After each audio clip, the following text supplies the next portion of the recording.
네, 국보 1호 숭례문이 화재로 불타고 있는 모습입니다. 지난 2008년 2월이었죠. 어처구니 없게도 이렇게 화마에 휩싸여 씻을 수 없는 상처를 입고 말았습니다.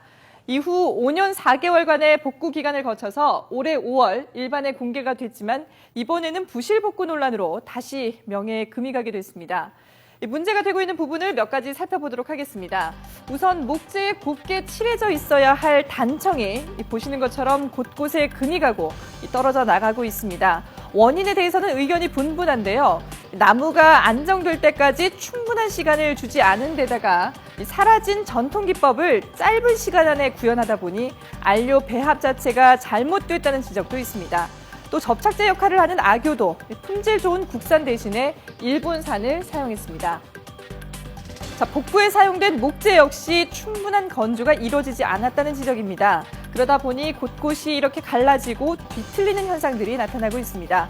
그런데 이 목재의 상당량이 신흥수 대목장이 운영하는 회사에서 공급돼 또 다른 의혹을 받고 있습니다. 기와도 문제인데요. 날씨가 영하로 떨어지는 겨울철에 동파 가능성이 있다는 것입니다. 공장에서 만든 기와와는 다르게 수제로 만든 기와는 물 흡수율이 높아서 겨울에 동파가 될 수 있다는 겁니다.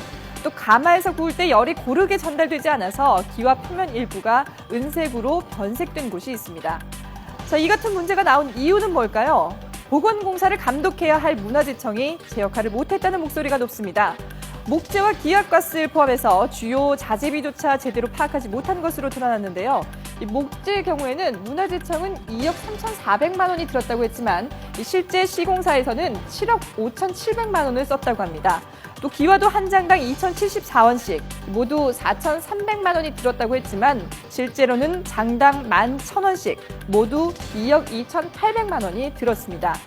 뿐만 아니라 전통 방식으로 복원한다고 하면서 정작 장인들의 의견을 제대로 반영하지 못했다는 지적도 제기되고 있습니다. 자, 결국 이렇게 복원 몇 개월 만에 다시 문을 닫고 말았는데요. 정부가 숭례문 부실 복구의 원인을 철저히 밝히고 또 책임자도 엄중 처벌하겠다고 나섰죠. 늦었지만 지금이라도 우리 국보 1호의 명예를 살릴 수 있도록 모두가 나서야 할 때인 것 같습니다.